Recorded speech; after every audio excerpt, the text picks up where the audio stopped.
শেরপুরে উষ্ণ সংবর্ধনায় সিক্ত এমপি ডাক্তার সানসিরাত জেবরিন প্রিয়াঙ্কা।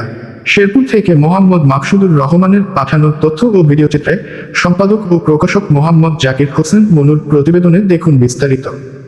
শেরপুরে দলীয় নেতা কর্মীদের ভালোবাসা ও উষ্ণ অভ্যর্থনায় সংবর্ধিত হয়েছেন জেলা বিএনপির সাবেক যুগ্ম আহ্বায়ক এবং নবনির্বাচিত সংরক্ষিত নারী আসনের সংসদ সদস্য ডাক্তার সানসিরাত জেবরিন প্রিয়াঙ্কা। শুক্রবার 8 মে বিকালে শেরপুর সদরের চরপক্ষিমারি ইউনিয়নের শেরপুর জামালপুর ব্রিজ এলাকায় বিএনপি এবং এর সকল অঙ্গ ও সহযোগী সংগঠনের উদ্যোগে তাকে এই সংবর্ধনা দেওয়া হয়। এ সময় বিভিন্ন রাজনৈতিক, সামাজিক ও সাংস্কৃতিক সংগঠনের নেতৃবৃন্দ তাকে ফুলেল শুভেচ্ছা জানান। ডাক্তার সানসিরাত জেবরিন প্রিয়াঙ্কার আগমনকে কেন্দ্র করে জেলা ও উপজেলা পর্যায়ের নেতাকর্মীদের মাঝে ব্যাপক উৎসাহ উদ্দীপনা লক্ষ্য করা যায়। সকাল থেকেই বিভিন্ন এলাকা থেকে নেতা কর্মীরা ব্যানার, ফেস্টুন ও ফুল নিয়ে অনুষ্ঠানস্থলে জড়ো হন। পরে নবনির্বাচিত এই সংসদ সদস্যকে ফুলেল শুভেচ্ছা জানিয়ে বরণ করে নেন নেতাকর্মীরা। প্রাণবন্ত অংশগ্রহণে পুরো এলাকা মুখরিত হয়ে ওঠে। সংবর্ধনা শেষে তিনি পথসভা ও সংবাদ সম্মেলনে অংশ নেন এবং দলীয় নেতাকর্মীদের সঙ্গে মতবিনিময় করেন।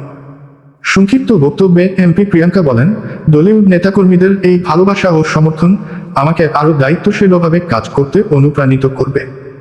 শেরপুরের জনগণের উন্নয়ন ও এলাকার অগ্রগতির জন্য আমি সবসময় কাজ করে যাব। তিনি আরও বলেন, শেরপুর জেলার সার্বিক উন্নয়নে তিনি আন্তরিকভাবে কাজ করবেন। বিশেষ করে সাধারণ মানুষের কল্যাণে ফ্যামিলি কার্ড কার্যক্রম সহ বিভিন্ন উন্নয়নমূলক উদ্যোগ বাস্তবায়নে গুরুত্বপূর্ণ ভূমিকা রাখার আশ্বাস দেন তিনি। ডাক্তার প্রিয়াঙ্কা বলেন, দলকে আরও সুসংগঠিত রাখতে সবাইকে ঐক্যবদ্ধভাবে কাজ করতে হবে এবং বিএনপি উন্নয়ন কর্মকাণ্ড সাধারণ মানুষের কাছে পৌঁছে দিতে হবে। এছাড়াও তিনি গণমাধ্যমের ডিজিটাল প্ল্যাটফর্মে মিথ্যা তথ্য ও অপপ্রচার রোধে কার্যকর পদক্ষেপ গ্রহণের ওপর গুরুত্বারোপ করেন।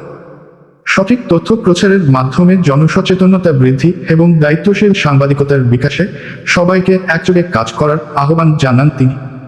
অনুষ্ঠানে জেলা বিএনপি এবং এর সকল অঙ্গ ও সহযোগী সংগঠনের বিভিন্ন পর্যায়ের নেতৃবৃন্দ উপস্থিত ছিলেন।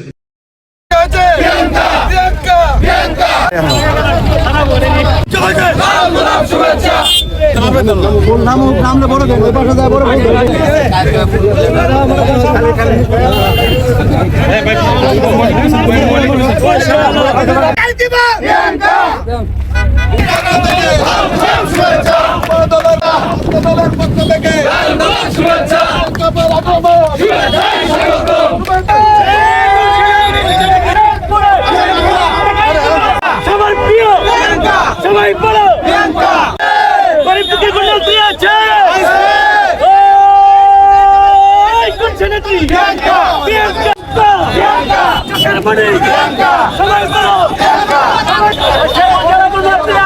এবারে নির্বাচনে আমার সাথে আমার অসংখ্য নেতাকর্মী অক্লান্ত পরিশ্রম করেছিল। বিশেষ করে আমার বাবা সমতুল্য যে চাচারা ছিলেন প্রত্যেকে অনেক খেটেছেন, কিন্তু বিভিন্ন ষড়যন্ত্রের মুখে পড়ে আমরা এবার শেরপুর সদর থেকে ধানের প্রতীকে তুলে আনতে পারিনি, এটা সত্য। তবে মাননীয় প্রধানমন্ত্রী শেরপুর সদর 1 আসন থেকে আমাকে বারবার আমার উপর ভরসা রেখে, আমার উপর আস্থা রেখে বারবার আমাকে মনোনয়ন দিয়েছে। আর তারই ফলশ্রুতিতে আজ আমি সংরক্ষিত নারী আসনে পুরো শেরপুর জেলার এবং আমাকে যে জেলার দায়িত্ব দেওয়া হবে আমি